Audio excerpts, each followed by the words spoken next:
Savage here at Crystol Lynn. I'm going to do a quick after cleaning video. The hole wasn't too bad. I spent much of my time back here on the trim tab, swim platform arms, and transducer inboard outdrive.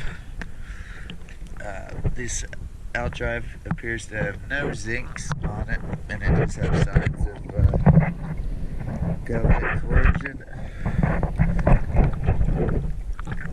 There's an R4 on each trim tab. It doesn't look too bad.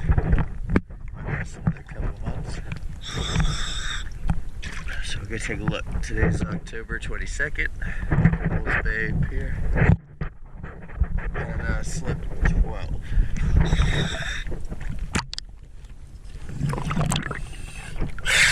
Obviously a Mercurser outdrive.